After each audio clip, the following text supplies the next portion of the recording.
এই কথাগুলো কোটি টাকার থেকেও মূল্যবান বেশি। হ্যাঁ, এই কথাগুলো কোটি টাকার থেকেও মূল্যবান বেশি। তাহলে মন দিয়ে শুনুন।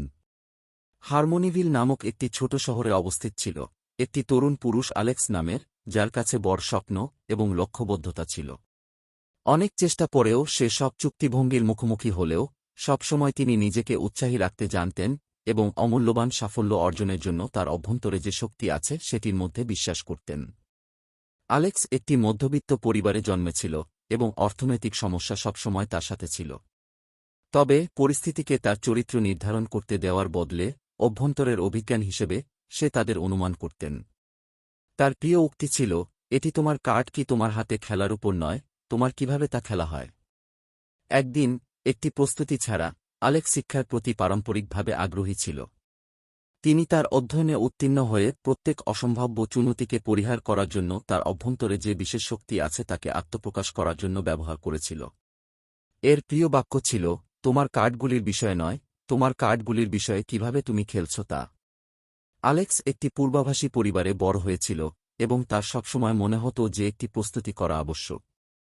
তবে অসুস্থ পরিস্থিতিতে হওয়ার পরেও অ্যালেক্স তার মনোবল হারাতে ইস্যু করতেন না। তার উপস্থিতিতে সেই ভারপ্রাপ্ততা থেকে যে কোনো চুক্তি হিসেবে তাকে ব্যবহার করতেন।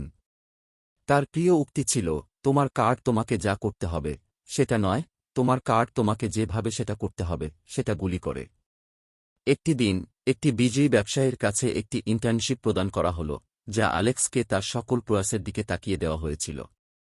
তার বৃদ্ধি এর প্রস্তুতিগুলি এর মধ্যে তিনি শোকগুলি সাপেক্ষ তার মেন্টর মিস্টার জনসনের কাছে পৌঁছানোর দিকে তার মনোভাব দেখিয়েছিল। মিস্টার জনসন তার জীবনকে পরিবর্তন করার জন্য তার নিজের গল্পটি শেয়ার করেছিলেন এবং কড়াই, কঠোর কাজ এবং অবিরত শেখা এর গুরুত্ব বোঝানোর জন্য প্রধানভাবে বলেছিলেন। অ্যালেক্স এই শিক্ষাগুলি একটি সঙ্গে জড়িয়ে নিয়েছিল, যা সাফল্য না মাত্র প্রতিষ্ঠানের সিঁদুরে ওঠা নয়, বরং বিশ্বের উপর একটি সুস্থ প্রভাব বাড়িয়ে তোলার কথা ছিল। একবার তার শিক্ষা সমাপ্ত হলে অ্যালেক্স একটি সুসংবাদপত্রের মাধ্যমে তার পক্ষ থেকে একটি জব অফার পেয়েছিলেন বা তার সামাজিক উদ্যোগের জন্য তার উদ্দীপ্তি অনুভূত করতে বলতে। মিস্টার জনসনের প্রেরণায় আকর্ষিত হয়ে তিনি একটি গৈরাজ্যক সংস্থা প্রতিষ্ঠান করতে চান। তারা এটির জন্য প্রস্তুত হতে চায় যা ফিলিস্তিনে সাহায্য করতে পারে। তারা একটি বিদ্রোহী সংগঠন প্রতি মানুষের সাহায্যে দেওয়ার লক্ষ্যে একত্র হতে চান। তারা তাদের জীবন এখন আর যথার্থ নয়, তারা দুঃখিত এবং ভয়ানক অসুর। এরপর আহমেদ ও ইব্রাহিম একটি প্রতিষ্ঠান শুরু করতে চান যা ফিলিস্তিনের সহায়ক হতে পারে।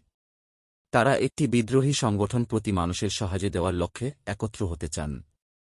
আমি আশা করি এটি একটি রোমাঞ্চকর এবং উদার গল্প হতে পারে এবং এটি একটি দুঃখজনক ইতিহাস উল্লেখ করতে পারে। আশা করি আপনাদেরকে গল্পটি ভালো লেগেছে। এইরকম গল্প শুনতে হলে চ্যানেলটি অবশ্যই সাবস্ক্রাইব করে রাখবেন। ধন্যবাদ। ও হ্যাঁ, আপনাদের একটি খবর রয়েছে। প্রতিদিন চাকরির আপডেট পেয়ে যান মাধ্যমিক ও উচ্চ মাধ্যমিক পাশে ভিজিট করবেন banglaexam24.com অফিসিয়াল ওয়েবসাইটে অথবা নিচে ডেসক্রিপশন লিঙ্ক দেওয়া রয়েছে।